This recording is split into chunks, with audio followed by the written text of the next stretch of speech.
స్తోత్రం స్తోత్రం స్తోత్రం స్తోత్రమని మానక దివారాత్రులు వేలాది కోట్లాది దేవదూతల చేత కొలువబడుతూ ఉన్న మా ప్రియ పరలోకమందున్న మా తండ్రి, నీ పరిశుద్ధమైన ప్రశస్తమైన ఘనమైన ఉన్నతమైన నామానికి వేలాది స్తోత్రాలు వందనాలు చెల్లిస్తున్నాం ప్రభువా. గడిచిన వారమంతా మమ్మల్ని కాపాడి పరిరక్షించి సంరక్షించి మీ కృపలో మమ్మల్ని అందరినీ కూడా మీరు జ్ఞాపకం చేసుకున్న విధానం అంతటిని బట్టి మీకు వందనాలు. ఈ ఉదయకాల సమయంలో ఇప్పటి వరకు పాటల ద్వారా మీ నామాన్ని మేము కనపరిచాం ప్రభువా, మీకు స్తోత్రాలు నాయన.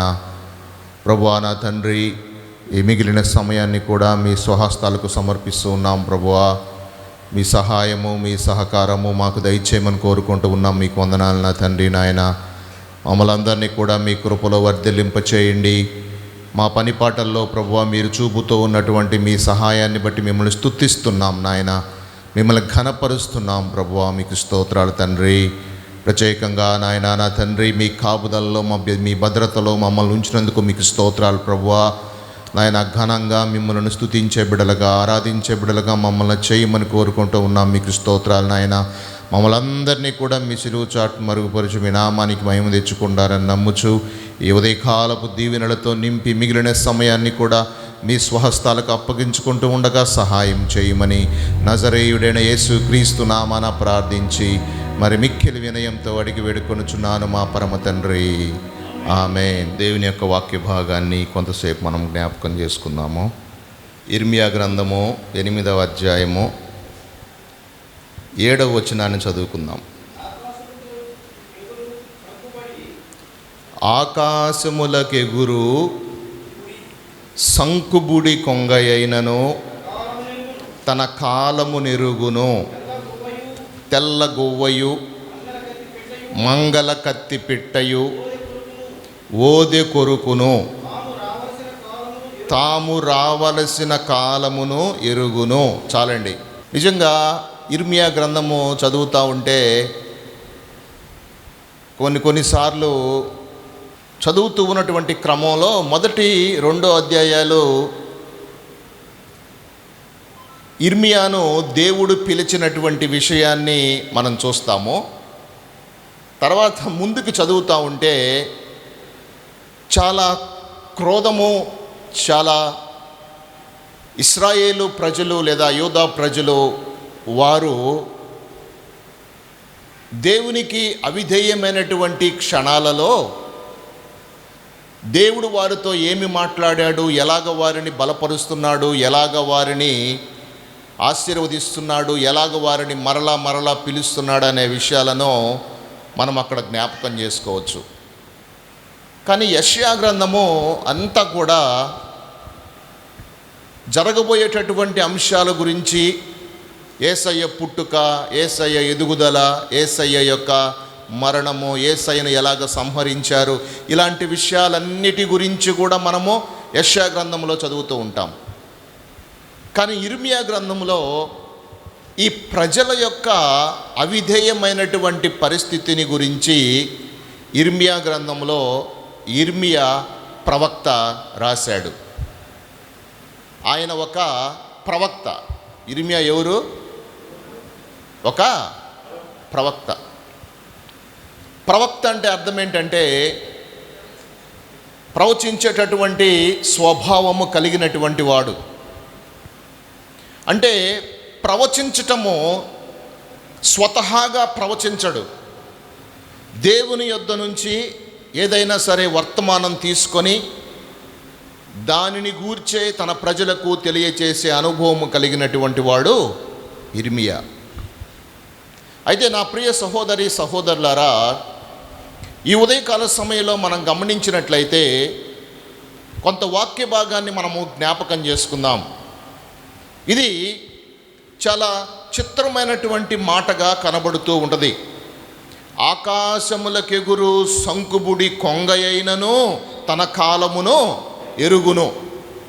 సంకుబుడి కొంగను మీరు ఎంతమంది చూశారో నాకు తెలియదు, కానీ అదంట తన కాలమును ఎరుగుతుందంట.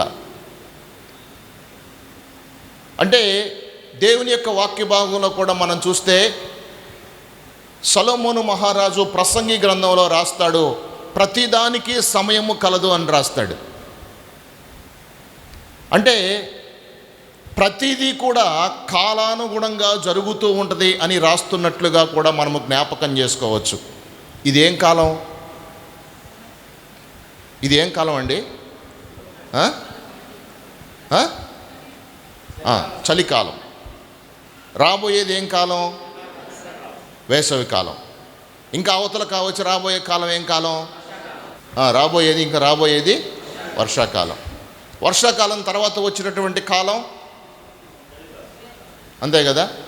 సీజన్స్ చూసారా? దేవుడు చలి, మళ్ళా ఎండ, మళ్ళా వర్షం, మళ్ళా చలి, ఇలాగా సీజన్స్ అన్నీ కూడా రకరకాల సమయాల్లో వచ్చే విధంగా ఉండటానికి దేవుడు మానవులకు ఎన్నో రకాలైనటువంటి సదుపాయాలను, ఆయన ఋతువులను దేవుడిచ్చినట్లుగా కూడా మనం చూస్తూ ఉన్నాం ప్రియులారా. అయితే మనం గమనించినట్లయితే 5 రకాలైనటువంటి కాలాల గురించి మనం జ్ఞాపకం చేసుకోబోతున్నాం. ఎన్ని రకాలు? 5 రకాలైనటువంటి కాలాల గురించి మనం జ్ఞాపకం చేసుకోబోతున్నాం. శారీరకంగా మనము ఆలోచిస్తే ఎన్నో రకాలైనటువంటి కాలాలు మనకి కనబడతాయి. కానీ ఆత్మీయంగా మనం ఆలోచించినట్లయితే 5 రకాలు లేదా 6 రకాలైనటువంటి కాలాల గురించి ఈ ఉదయకాల సమయంలో మనము జ్ఞాపకం చేసుకుందాం. మొట్టమొదటి కాలాన్ని మనం చూసినప్పుడు పరిశుద్ధ గ్రంథములో ఏ ప్రవక్త అయినా, ఏ యేసుక్రీస్తు ప్రభువారైనా కానీ ఆయన ఈ భూలోకంలోనికి వచ్చినప్పుడు మొట్టమొదట ఒక మాటను, ఒక కాలం గురించి ఆయన తెలియజేసినట్లుగా మనము దేవుని యొక్క వాక్య భాగంలో జ్ఞాపకం చేసుకోవచ్చు. ఆ కాలమే మారు మనస్సు కాలము. ఈ మారు మనస్సు కాలము గురించి మనం చదివినట్లయితే ప్రకటన గ్రంథము 2వ అధ్యాయము 21వ వచనాన్ని మనం చదివినప్పుడు, మారు మనస్సు పొందుటకు నేను దానికి సమయం ఇచ్చి తిని గాని. చాలండి. మారు మనస్సు పొందటానికి దేవుడు మనుషులకు సమయాన్ని ఇచ్చాడు. చూడండి, సంవత్సరము వెంబడి సంవత్సరములోనికి మనము వెళ్తూ ఉన్నాము. దినము వెంబడి దినము మనము గడుస్తూ మనం ముందుకెళ్తూ ఉన్నాము. ప్రతి సంవత్సరము కూడా బర్త్డేస్ జరుపుకుంటాము. ప్రతి సంవత్సరము యానివర్సరీస్ జరుపుకుంటాము. ఇలాగ మనము ఎంతగానో రకరకాలైనటువంటి దినములను మనము జరుపుకుంటూ ఉంటాం. అయితే దేవుని యొక్క వాక్య భాగంలో మనం గమనించినట్లయితే ప్రియులారా, ఇక్కడ మారు మనస్సు పొందేటటువంటి కాలము గురించి దేవుని యొక్క వాక్య భాగంలో మనం చదువుతూ ఉన్నాం. మనం గమనించినట్లయితే బాప్తిసమిచ్చు యోహాను ఈ భూలోకంలోనికి వచ్చాడు. ఆయన వచ్చి తెలియజేస్తూ ఉన్నటువంటి మాట ఏంటంటే, పరిశుద్ధ గ్రంథంలో మనం చూస్తే మత్తయి సువార్త 3:2లో ప్రజలందరూ కూడా మారు మనస్సు పొందాలని బాప్తిసమిచ్చు యోహాను తెలియజేశాడు. అంతేకాకుండా మనం చూసినప్పుడు ప్రియులారా, యేసుక్రీస్తు ప్రభువారిని కూడా మనం గమనించినట్లయితే లూకా సువార్త 5వ అధ్యాయము 32వ వచనాన్ని కూడా మనం చదివినప్పుడు అక్కడ కూడా మారు మనస్సు పొందుట కొరకే యేసుక్రీస్తు ప్రభువారు ఈ భూలోకానికి పిలువబడ్డాడు అన్న విషయాన్ని మనము జ్ఞాపకం చేసుకోవచ్చు. అంటే మారు మనస్సు పొందటం అంటే ఏంటి? మనస్సు మార్చబడటము అని చెప్పి అర్థం. అసలు మనసు మార్చబడాలంటే అసలు మనసుకి ఏమైంది? మనసుకి ఏమైంది? బాగానే ఉంది కదా, మనసంతా ఆనందకరంగానే ఉంది కదా, మనసంతా సంతోషంగానే ఉంది కదా, మనసంతా ఆహ్లాదకరంగానే ఉంది కదా. మరి మనస్సుకు ఏమైందని మారు మనస్సు పొందుకోవాలి అని చెప్పి దేవుని యొక్క వాక్య భాగంలో మనము జ్ఞాపకం చేసుకుంటున్నాము అని మనం చూసినట్లయితే ప్రియులారా, మారు మనస్సు అంటే విచారించటం మాత్రం కాదు. ఒకవేళ చాలామంది ఊరక దుఃఖపడతా ఉంటారు, లేదా విచారం కలిగి ఉంటారు, ఏదో నిర్లిప్తంగా కనబడతారు, ఏదో పోగొట్టుకున్న వారిలాగా కనబడుతూ ఉంటారు. అది మాత్రం మారు మనస్సు కానే కాదు ప్రియ సహోదరి సహోదరులారా. అంతేకాకుండా మారు మనస్సు అంటే మంచి జీవన విధానం మాత్రం కాదు. మంచి జీవన విధానం, వెల్ ఎడ్యుకేటెడ్ లైఫ్ స్టైల్, లేదా well luxurious life style, well sophisticated life style మాత్రము మారు మనస్సు కానే కాదన్న విషయాన్ని నేను మీకు తెలియచేస్తూ ఉన్నాను. అయితే మారు మనస్సు అంటే ఏంటంటే అది మనస్సు మార్పు కలిగి దుష్టత్వమును విడిచి నీతిని జరిగించవలెను అనేటువంటి హృదయ నిశ్చయతయే మారు మనస్సు అని అర్థం. మనస్సు ఈ లోకములో ఉన్నటువంటి వాటి మీద నుండి మార్చబడి దేవుని వైపునకు మనస్సు త్రిప్పబడి హృదయానుసారముగా దేవుని చిత్తానుసారంగా ఈ భూలోకంలో నడవాలి అనేటువంటిదే మారు మనస్సు అన్న విషయాన్ని మనము జ్ఞాపకం చేసుకుంటూ ఉన్నాం. మన ఆలోచన కాదు, మన తలంపులు కాదు, మన ఇష్ట ప్రకారము కాదు, కానీ దేవుని యొక్క చిత్త ప్రకారము నడవాలి అనేటువంటిదే మారు మనస్సు అనేటువంటి దానికి ఒక నిదర్శనముగా కనబడుతున్నట్లుగా మనము జ్ఞాపకం చేసుకుంటూ ఉన్నాం. అందుకే 2వ పేతురు పత్రిక 3వ అధ్యాయము 9వ వచనాన్ని కూడా మనము చదివినట్లయితే అక్కడ పేతురు భక్తుడు తెలియజేస్తూ ఉంటాడు, కొందరు ఆలస్యమని ఎంచునట్లు ప్రభువు తన వాగ్దానమును గూర్చి ఆలస్యము చేయువాడు కాడు, గాని ఎవడును నశింపవలనని ఇచ్చయింపక అందరూ మారు మనసు పొందవలనని కోరుచు మీ ఎడల దీర్ఘశాంతము గలవాడై ఉన్నాడు అని చెప్పి దేవుని యొక్క వాక్య భాగం చదువుతున్నాం. ఎలాగున్నాడంట? దీర్ఘశాంతము గలవాడై ఉన్నాడు. మన ఎడల దేవుడు దీర్ఘశాంతమును చూపుతున్నాడు. శాంతిని ఆయన కలిగి ఉన్నాడు, దీర్ఘశాంతాన్ని ఆయన చూపుతున్నాడు. కానీ ఒక దినాన ప్రభువు రావాలని ఇష్టపడుతూ ఉన్నాడు. క్రిందికి మనం చదివినట్లయితే ప్రియులారా, అక్కడ మనం చూసినప్పుడు, అయితే ప్రభువు దినము దొంగ వచ్చినట్లు వచ్చును, ఆ దినమున ఆకాశములు మహాధ్వనితో గతించిపోవును, పంచభూతములు మిక్కుటమైన వేండ్రముతో లయమైపోవును, భూమియు దాని మీదనున్న కృత్యములు కాలిపోవును, ఇవన్నీ ఇట్లు లయమైపోవునవి గనుక ఆకాశములు రవులుకొని లయమైపోవునట్టు పంచభూతములు మహావేంద్రముతో కరిగిపోవునట్టు దేవుని దినపు రాకడ కొరకు కనిపెట్టుచు దానిని ఆశతో అపేక్షించుచు మీరు పరిశుద్ధమైన ప్రవర్తనతోనూ భక్తితోనూ ఎంతో జాగ్రత్త గలవారై ఉండవలెను అని, అయినను మనం ఆయన వాగ్దానమును బట్టి క్రొత్త ఆకాశము కొరకు క్రొత్త భూమి కొరకు కనిపెట్టుచున్నాము, వాటి యందు నీతి నివసించును. చూసారా, దేవుడు మన యొక్క జీవితంలో దేవుడు ఎక్స్పెక్ట్ చేస్తున్నది ఏమిటంటే, మనము పరిశుద్ధమైనటువంటి ప్రవర్తన కలిగి మంచి భక్తితో ఎంతో జాగ్రత్త గలవారై ఉండాలి అని దేవుని యొక్క వాక్య భాగంలో మనం చూస్తూ ఉన్నాం. జాగ్రత్త అవసరం.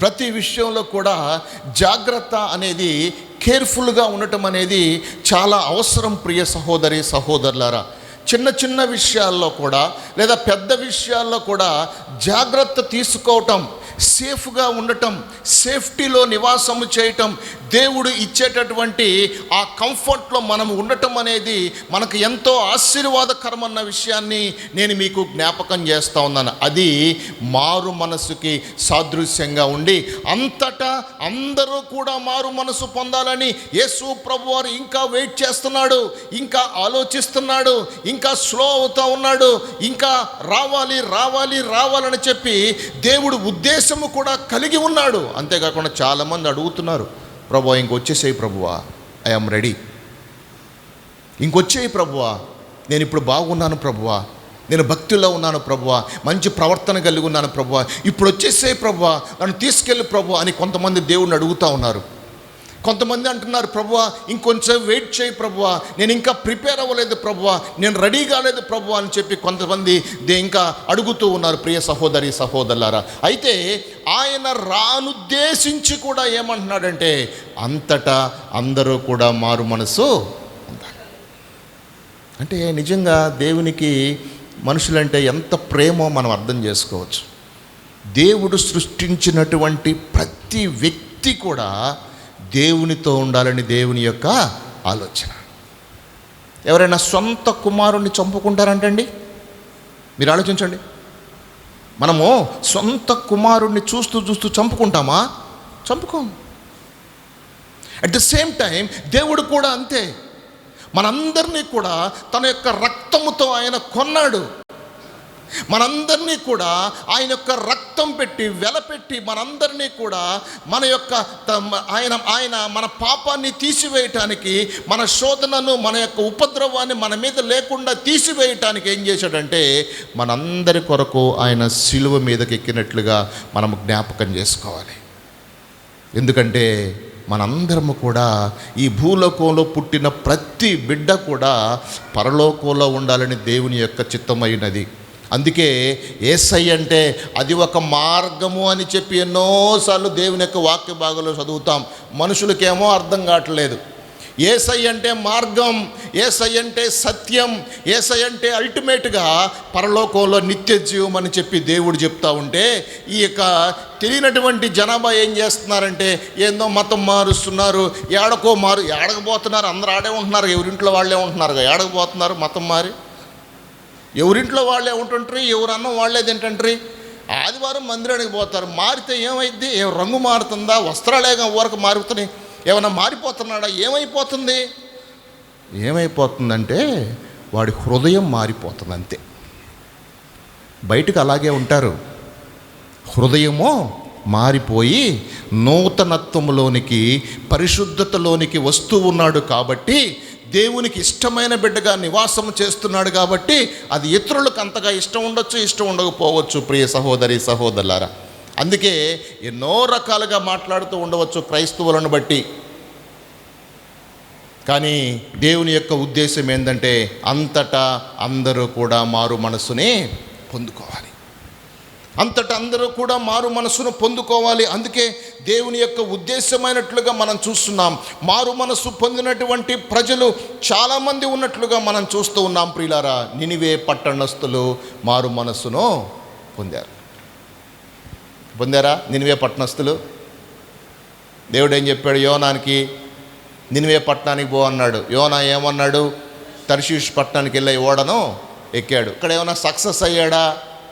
చూడండి, దేవుడేమో నినివే పట్టణానికి వెళ్ళి అంటే తర్షీషు పట్టణానికి వెళ్ళే ఓడెక్కాడు. సడన్గా తుఫాన్ వచ్చింది. దేవుని చిత్తం కాదేమో బహుశా.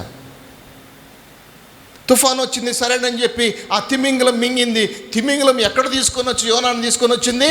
తర్షీషు ఒడ్లో పడేలా తీసుకొని వచ్చి నినివే పట్టణపు సముద్రపు ఒడ్డును తీసుకొని వచ్చి యోనాను పడేసింది. ఇంక యోనా వెళ్ళి ఆ నినివే పట్టణంలో ఉన్నటువంటి వాళ్ళందరికీ చెప్తున్నాడు.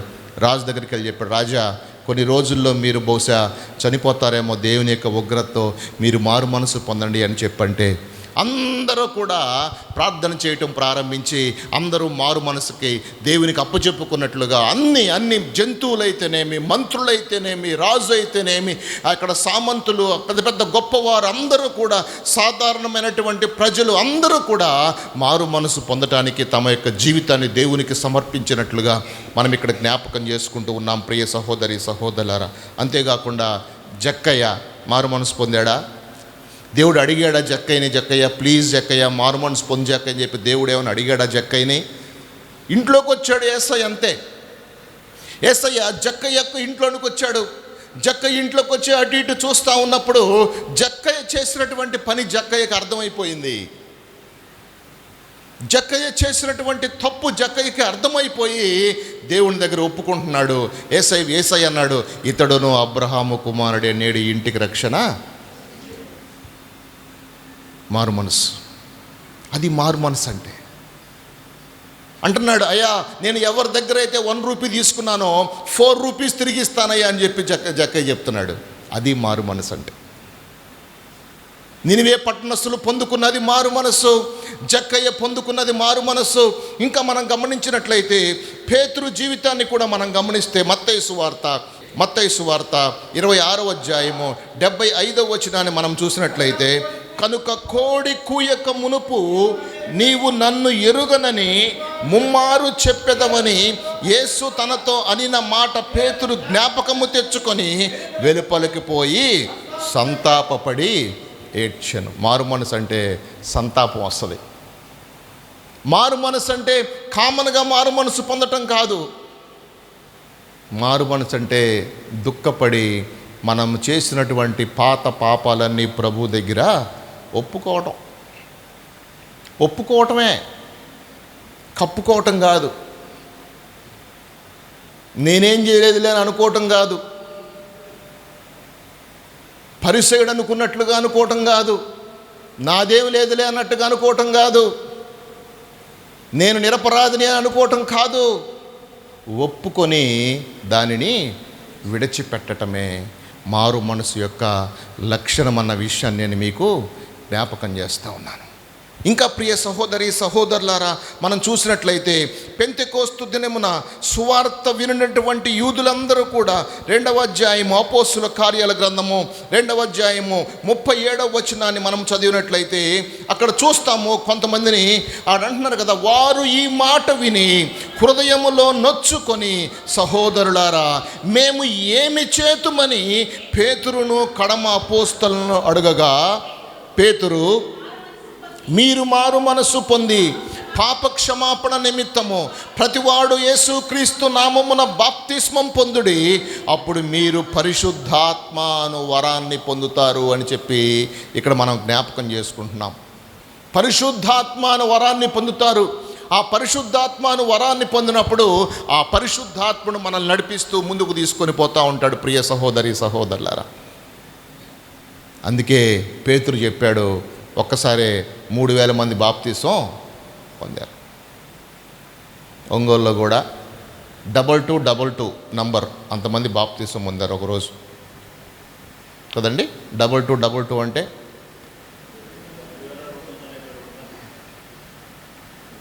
హిస్టరీ, ఒంగోలు చరిత్రలోనే కాదు కదా, ప్రపంచ చరిత్రలో 2222 మంది బాప్తిస్మము ఒకే ఒక రోజు పొందారు.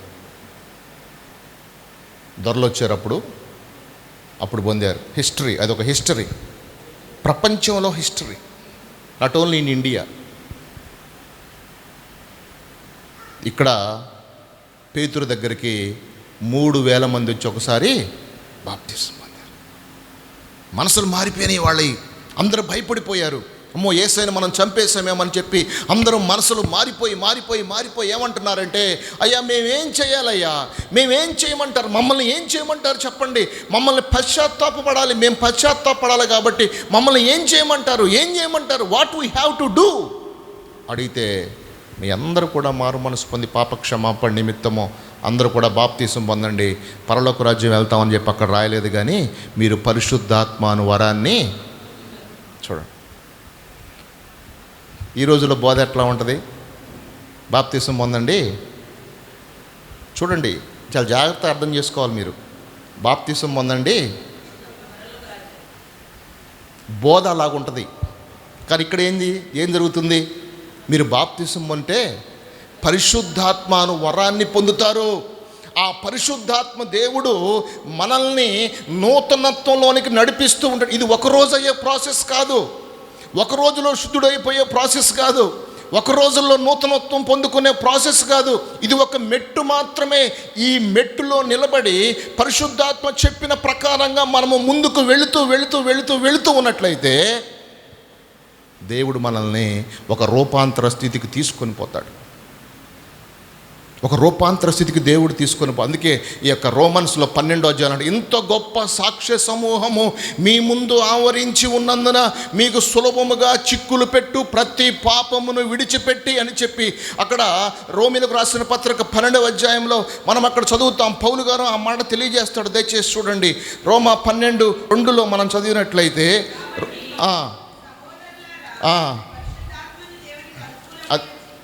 అది కాకుండా ఇంత గొప్ప సాక్ష్య సమూహము మేఘము వలె మనల్ని ఆవరించి ఉన్నందున మనము కూడా ప్రతి భారమును సులువుగా చిక్కులు పెట్టు ప్రతి పాపమును విడిచిపెట్టి ఆ విశ్వాసమునకు కర్తయును దానిని కొనసాగించువాడైనటువంటి యేసు వైపు చూచుచు మన ఎదుట ఉంచబడిన పందెపు రంగములో మనము ఓపికతో కనిపెట్టారు. ఎవరు ఆ సాక్ష్య సమూహం అంటే, అబ్రహాము ఒక సాక్ష్య సమూహము, నోవహు ఒక సాక్ష్య సమూహములో ఉన్నటువంటి వ్యక్తి, యెషయా సాక్ష్య సమూహములో ఉన్నటువంటి వ్యక్తి, ఇర్మియా, ఏలియా ఇలాంటి ప్రవక్తలు, దానియేలు, షడ్రక్, మేషక్, అబేద్నెగో అనేటువంటి వాళ్ళు, యోనా ప్రవక్త, నహూము ప్రవక్త, జకర్యా ప్రవక్త, ఇంకా ఎంతోమంది ప్రవక్తలందరూ కూడా ఆ సాక్ష్య సమూహములో ఉండి వారందరూ కూడా మనకి మార్గాన్ని చూపిస్తున్నారన్న విషయాన్ని మనం ఇక్కడ జ్ఞాపకం చేసుకోవాలి ప్రియులారా.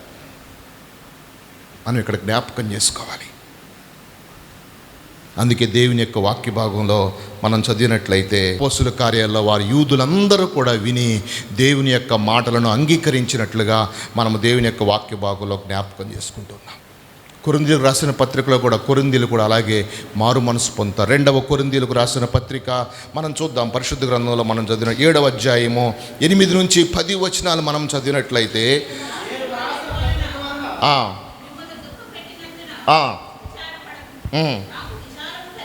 నాకు విచారము కలిగినను,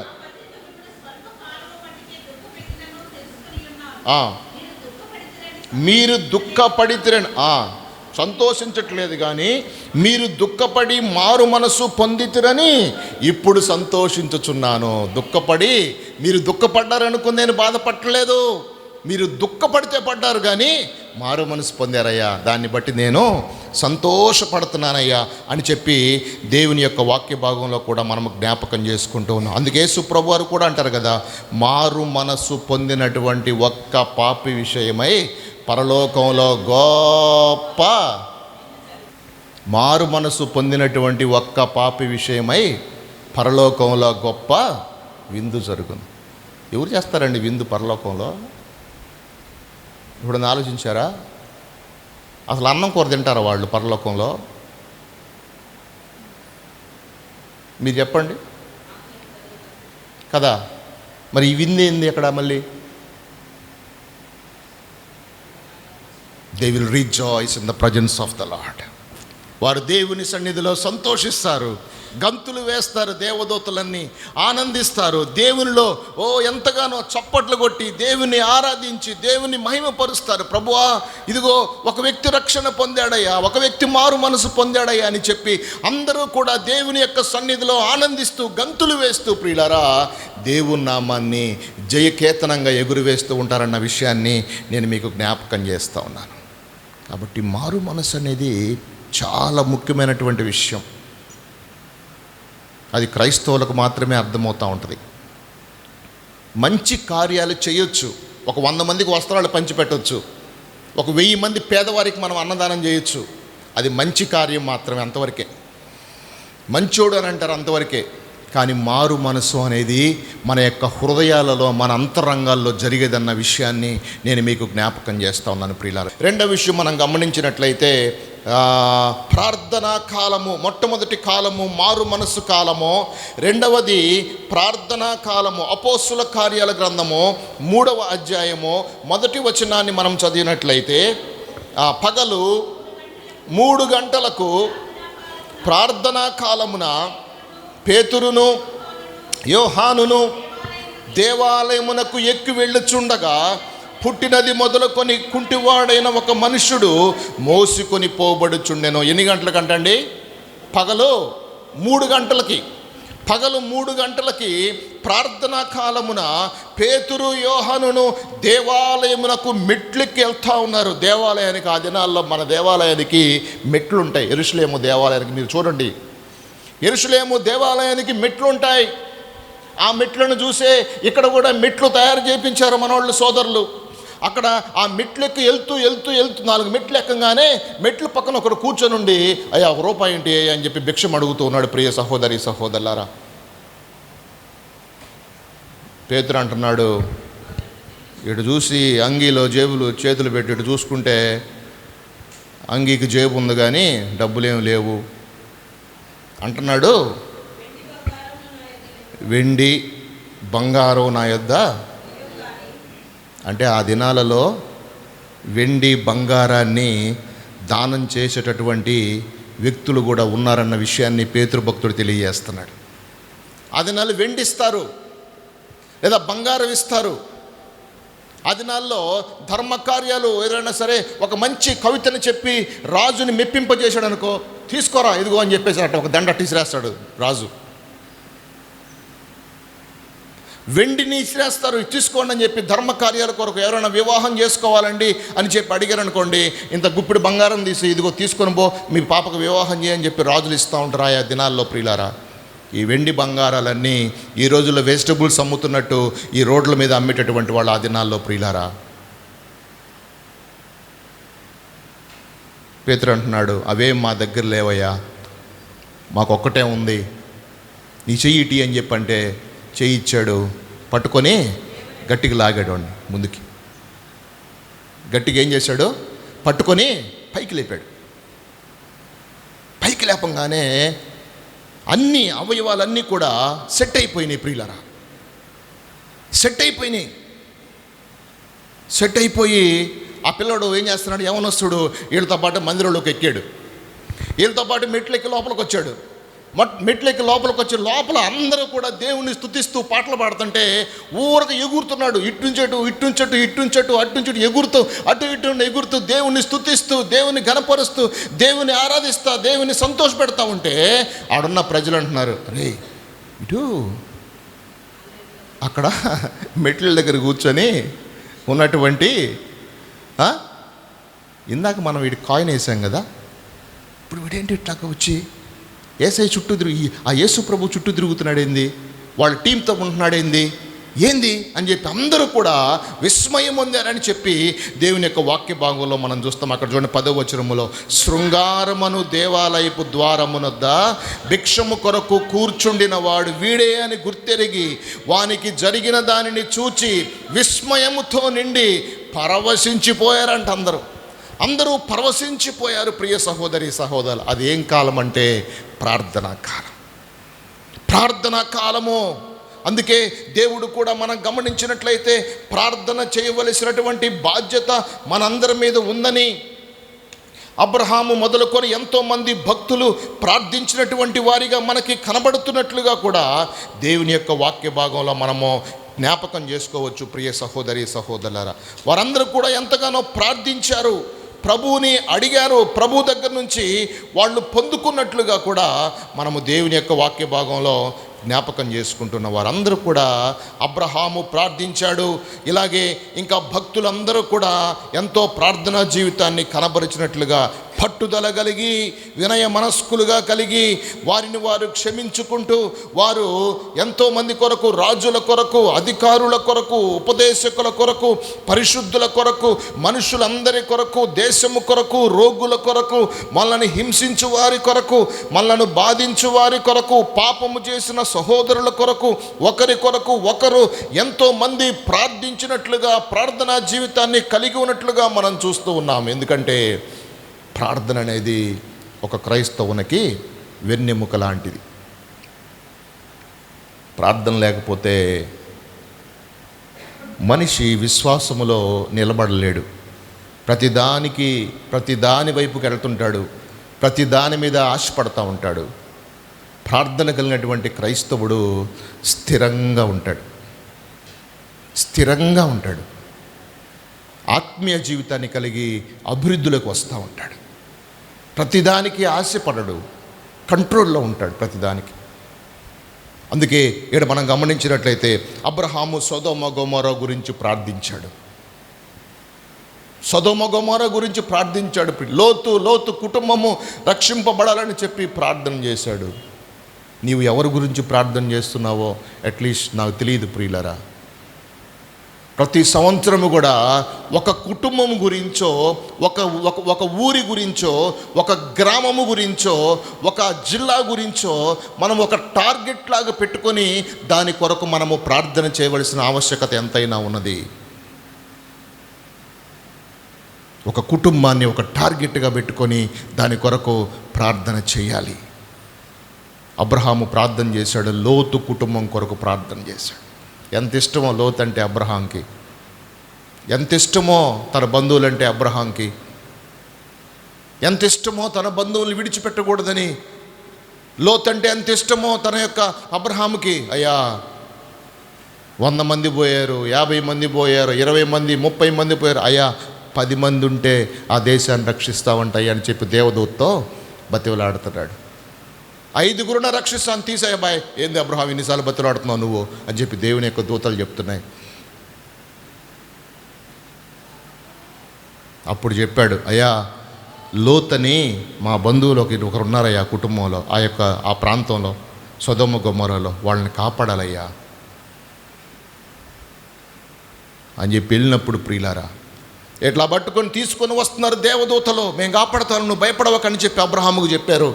ఇలా తీసుకొని లోతును తీసుకొని వస్తుంటే లోతు భార్య లోతు చేయి పట్టుకుంది. లోతు యొక్క కుమార్తెలు ఆ యొక్క తల్లి యొక్క చేతులు పట్టుకున్నారు.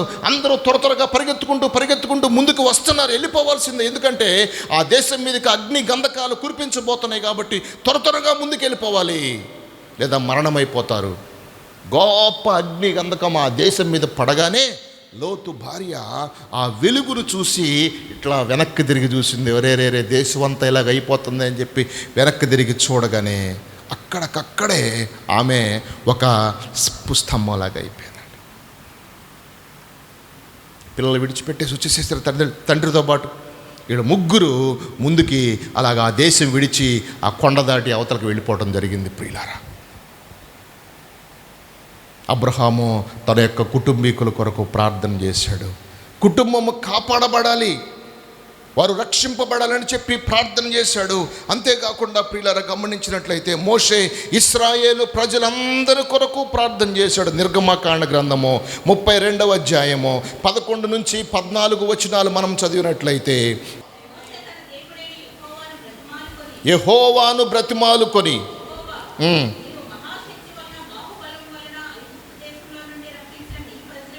నీ ప్రజల మీద నీ కోపము మండనేలా, నశింపచేయునట్లును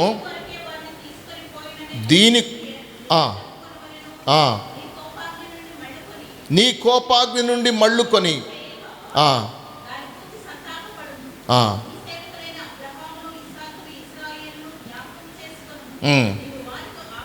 నీవు వారితో ఆకాశ నక్షత్రముల వలె మీ సంతానము అభివృద్ధి చేసి నేను చెప్పిన ఈ సమస్త భూమిని మీ సంతానమునికి ఇచ్చేదననియు వారు నిరంతరము దాని హక్కుదారులనియు వారితో నీ తోడని ప్రమాణము చేసితువని చెప్పితువనెను.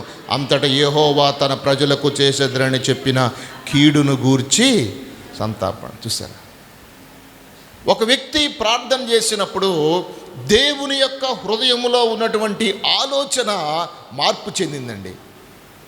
చూడండి, దేవుడేమో ఒక పని చేయాలని చెప్పి వారందరినీ కూడా సంహరించాలని చెప్పి ఒకవేళ ఆలోచన కలిగి ఉన్నాడేమో దేవుడు. కానీ మోషే ప్రార్థన చేశాడు.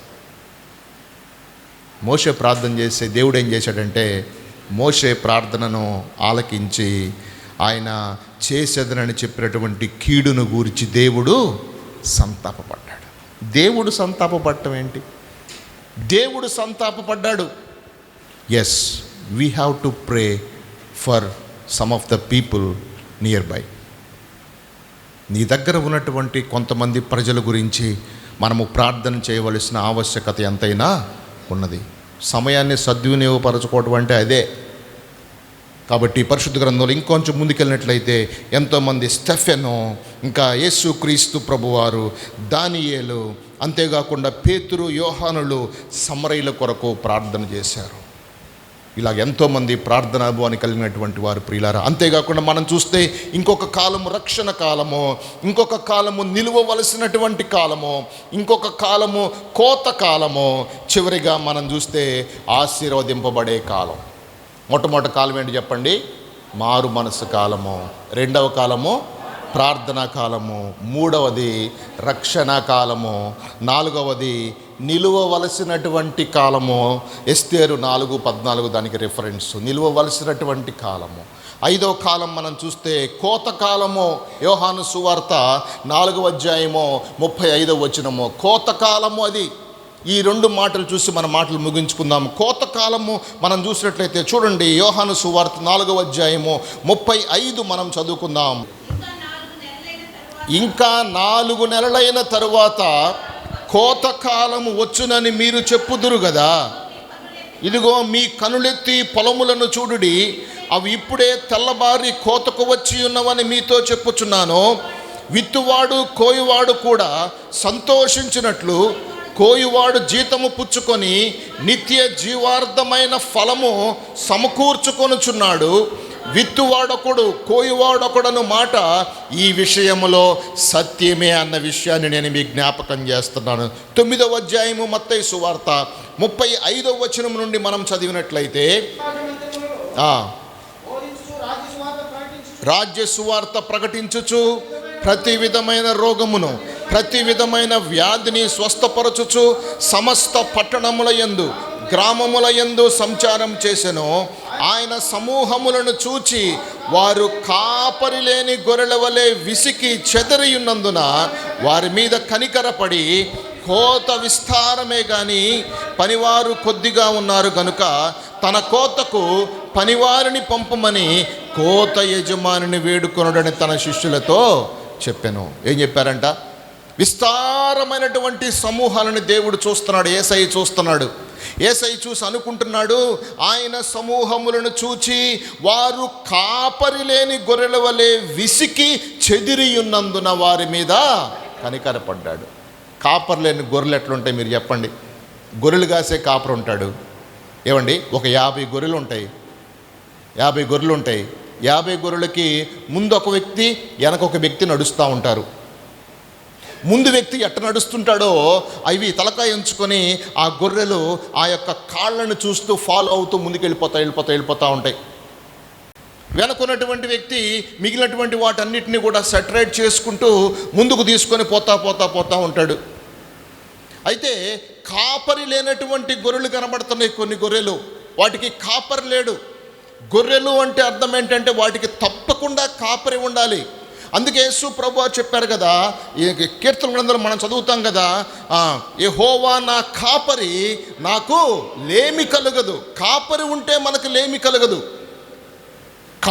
ఒక కాపరి మనకు ఉంటే లేమి కలగదన్న విషయం నేను మీకు జ్ఞాపకం చేస్తూ ఉన్నాను. ఈ దినాలలో చాలా సమయాల్లో కాపరి లేనటువంటి సంఘాలు మనం చూస్తాం. కాపరి లేనటువంటి భక్తులను మనం చూస్తాం. కాపరి లేనటువంటి విశ్వాసులను మనం చూస్తూ ఉంటాం. కానీ ప్రియులారా, కాపరి అనేటువంటిది చాలా ముఖ్యమైనటువంటి వ్యక్తి అన్న విషయం నేను మీకు జ్ఞాపకం చేస్తున్నాను.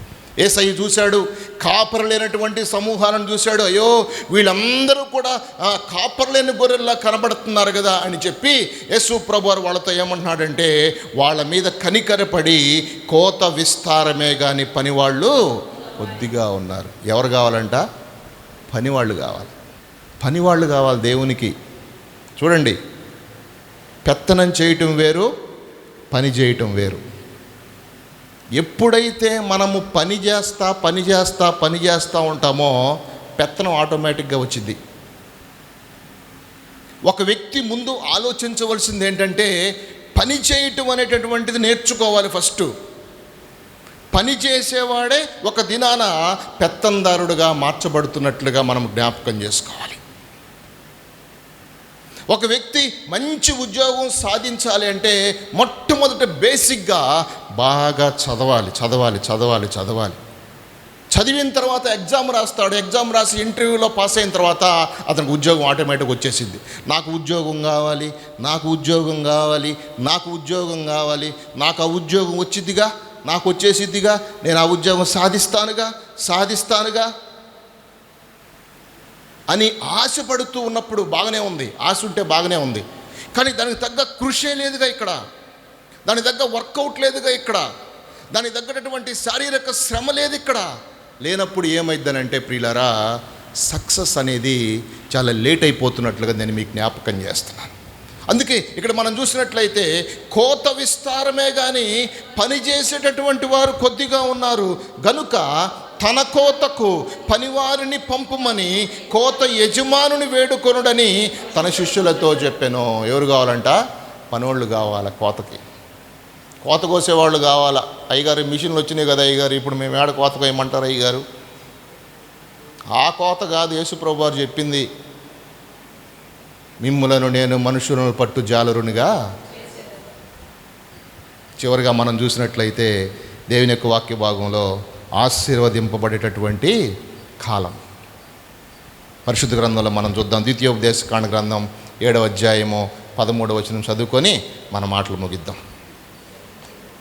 ఆయన నిన్ను ప్రేమించి ఆశీర్వదించి అభివృద్ధి చేసి నీకు ఇస్తానని నీ పితరులతో ప్రమాణం చేసిన దేశములో నీ గర్భఫలాన్ని, నీ భూఫలాన్ని, నీ సస్యమును, నీ ద్రాక్షారసమును, నీ నూనెను, నీ పశువుల మందలను, నీ గొర్రెల మందలను, మేకల మందలను దీవించును.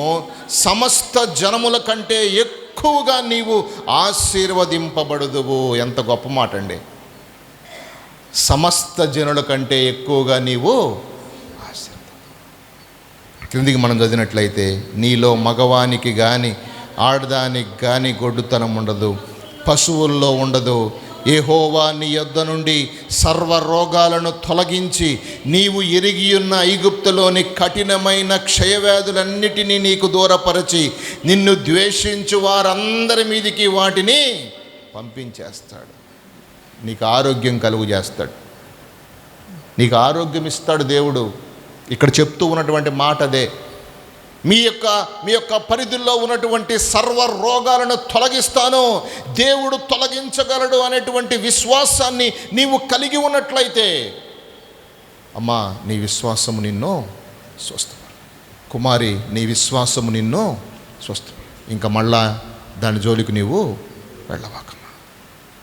యేసయ్య చెప్తున్నాడు, యేసయ్య మాట్లాడుతున్నాడు, అమ్మా నీ విశ్వాసం నిన్ను స్వస్థపరుస్తుంది, మళ్ళా నువ్వు దాని జోలికి వెళ్ళవాకమ్మా అని చెప్పి యేసు ప్రభువారు మాట్లాడుతున్నట్లుగా మనం జ్ఞాపకం చేసుకుంటున్నాం. అంతేకాకుండా మనం చూస్తే గర్భఫలాలని, భూఫలాలని దేవుడు ఆశీర్వదించినటువంటి దేవుడుగా కనబడుతున్నాడు. మీ పిల్లలను ఆశీర్వదిస్తాడు. అది ఒక ఆశీర్వాదపు కాలము ప్రియులారా. మీ అల్లుళ్ళను దేవుడు దీవిస్తాడు, మీ కోడళ్ళను దేవుడు బలపరుస్తాడు, నీ భర్తలను దీవిస్తాడు, నీ యొక్క ధనాన్ని దేవుడు దీవిస్తాడు, నీ యొక్క ఉద్యోగాన్ని దేవుడు దీవిస్తాడు. నీ యొక్క ప్రతిదీ కూడా నిన్నే ఒక ఆశీర్వాదకరమైనటువంటి బిడ్డగా దేవుడు మారుస్తాడు. You are the blessing for your family. నీవు నడుస్తుంటేనే ఒక ఆశీర్వాదము నీ కుటుంబంలో ప్రియులారా. నువ్వు ఎక్కడుంటే అక్కడ ఆశీర్వాదం. నీవు లోపలికి వచ్చినప్పుడు ఆశీర్వదించబడతావు, వెలుపలికి పోవునప్పుడు ఆశీర్వదించబడతావు ప్రియులారా.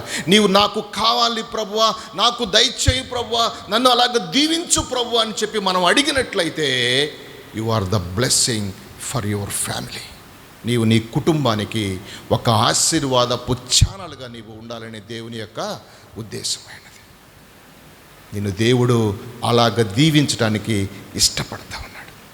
ఇది దీవించబడే కాలము, ఇది కోత కోసేటటువంటి కాలము, ఇది మారు మనసు పొందే కాలము, ఇది రక్షణ కాలము, ఇది ప్రార్థనా కాలం అన్న విషయాన్ని మనము జ్ఞాపకం చేసుకోవాలి ప్రియులారా. కాబట్టి మనం కూడా ఒక మంచి కాలంలో ఉన్నాం, కృపాకాలములో మనం ఉన్నామన్న విషయం మనం జ్ఞాపకం చేసుకొని మనందరం కూడా దేవునికి ఇష్టమైన బిడ్డలుగా నీ కుటుంబానికి నీవు నీ పరిసర ప్రాంతాల్లో నీవు ఆశీర్వాదకరంగా ఉండాలని, నీవు ఒక అగ్నిలాగా, ఒక మంటలాగా నీ పరిసర ప్రాంతాల్లో ఉన్నటువంటి వారి కొరకు ప్రార్థన చేసి వారిని రగిల్చే బిడ్డగా నీవు ఉండాలని దేవుని యొక్క ఇష్టమైనట్లుగా నేను మీకు జ్ఞాపకం చేస్తాను ఈ యొక్క మధ్యాహ్న కాల సమయంలో. కాబట్టి ప్రభు యొక్క కృప, ఆయన యొక్క కాపుదల మనందరికీ తోడై ఉండునుగాక. ప్రార్థన చేసుకుందాం, కళ్ళు మూసుకుందాం, ప్రార్థన చేసుకుందాము. సర్వశక్తి మిక్కిలి కృప కలిగిన మా ప్రియ యేసయ్య, మీ ఘనమైన నామానికి వందనాలు ప్రభువా. పాటలు పాడి ఆరాధన చేసి మీ నామాన్ని కనపరిచాం, మీకు వందనాలు ప్రభువా. నాయనా నా తండ్రి, విన్న వాక్యము మా యొక్క హృదయాల్లో మేము భద్రపరుచుకొని ఆ వాక్యానుసారంగా జీవించే కృప దయచేయండి ప్రభువా. నీకు వందనాలు, స్తోత్రాలు చెల్లిస్తున్నాం నాయన. ప్రత్యేకంగా ప్రభువా, ఆదామన జీవితంలో మీరు చేసినటువంటి మేలును బట్టి మీకు స్తోత్రాలు. 6 years కంప్లీట్ చేసుకుని 7th yearలోకి నీ బిడ్డను ప్రవేశింపజేశారు, మీకు వందనాలు ప్రభువా నాయన.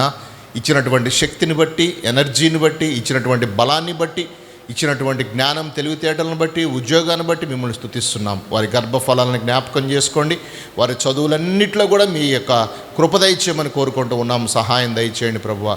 వారి చుట్టూ కూడా మీ మహిమ, మీ ప్రభావం మెండుగా ఉంచమని కోరుకుంటూ ఉన్నాం. మీకు స్తోత్రాలయ్యా. ప్రత్యేకంగా ప్రభువా నా తండ్రి నాయన, కుటుంబం అంతటినీ కూడా మీరు జ్ఞాపకం చేసుకోండి ప్రభువా. నీకు స్తోత్రాలు. అలాగే టీనాను బట్టి మీకు వందనాలు, సురేష్ని బట్టి మీకు స్తోత్రాలు ప్రభువా. వారి కుమార్తెను మీరు బలపరచండి అయ్యా, మీరు స్వస్థపరచండి అయ్యా. మీకు వందనాలు ప్రభువా. మీ హస్తంతో ముట్టండి ప్రభువా. నువ్వు పరమ వైద్యుడవు ప్రభువా నా తండ్రి. నాయన ఎంతో మందికి నా తండ్రి మేలు చేసినటువంటి దేవుడు ప్రభువా. ఆ తల్లిదండ్రుల హృదయాల్లో ఉన్నటువంటి వేదనను మీరు తీసివేసి ప్రభువా ఆయన ఆ పాపను నా తండ్రి మీరే స్వస్థపరిచి ఇంకా నా తండ్రి రాబోయే వారం కల్లా ప్రభువా కంప్లీట్ హీల్ అవటానికి మీరు సహాయం దయచేయండి. నీకు స్తోత్రాలు ప్రభువా. మీ గొప్ప కార్యం మా కుటుంబంలో జరిగించి వారికున్న మనోవేదన అంతటినీ కూడా మీరు దూరపరిచి ప్రభువా భార్యాభర్తలు ప్రతి వారము మీ సన్నిధిలో ఉండటానికి మీరే సహాయము దయచేయమని కోరుకుంటూ ఉన్నాం. మీకు వందనాలు ప్రభువా. చేరువచ్చిన సంఘస్థులందరిని బట్టి ప్రార్థిస్తూ ఉన్నాను చిన్న బిడ్డలను బట్టి యవనస్తులు, పురుషులు, స్త్రీలు అందరినీ మీరు జ్ఞాపకం చేసుకుని తిరిగి వారి గృహాలకు వెళ్ళుచుండగా ప్రభువా వారి ప్రయాణాలు, రాకపోకలు, వారి ఉద్యోగాల్లో, వారి స్కూల్స్ వెళ్ళి వచ్చే విషయాలన్నింటిలో కూడా మీ సహాయం వారికి మెండుగా అనుగ్రహించిన తండ్రి మీ నామానికి మహిమ తెచ్చుకుంటారని విత్తిని కానుకలను మీరు దీవించండి. నీ బిడ్డలకు నూరంతల ప్రతిఫలాన్ని మీరు అనుగ్రహించి ప్రభువా నా తండ్రి వారి హస్తాలను, వారి కుటుంబాలను ప్రభువా విరివిగా మీరు దీవించి ఆశీర్వదించి బలపరుస్తారని నమ్ముకుంటూ ఉన్నాం. సహాయం చేయమని ప్రభువా నా తండ్రి మేము ఉన్నటువంటి ఈ మారు మనసు కాలము, రక్షణ కాలము, ప్రార్థనా కాలము ప్రభువా నా తండ్రి, అలాగే కోత కాలము ప్రభువా ఆశీర్వాదపు కాలాలలో నా తండ్రి ఇంకా కృపా కాలాలలో మేము ఉంటూ ఉండగా ప్రభువా మీ ఆశీర్వాదపు జల్లు మా మీద నా తండ్రి మెండుగా మీరు కుమ్మరిస్తారని నమ్ముచు చేసే ప్రతి పనిలో సక్సెస్ మీరు అనుగ్రహించి నా తండ్రి వారి ప్రయాణం అంతట్లో కూడా మీరు సహాయం చేయమని మా కుటుంబాన్ని జ్ఞాపకం చేసుకోండి ప్రభువా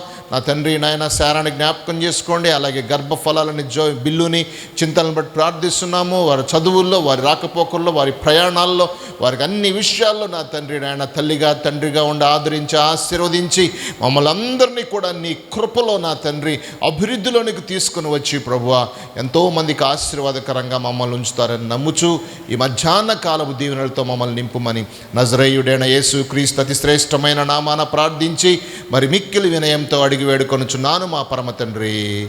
ఆమెన్.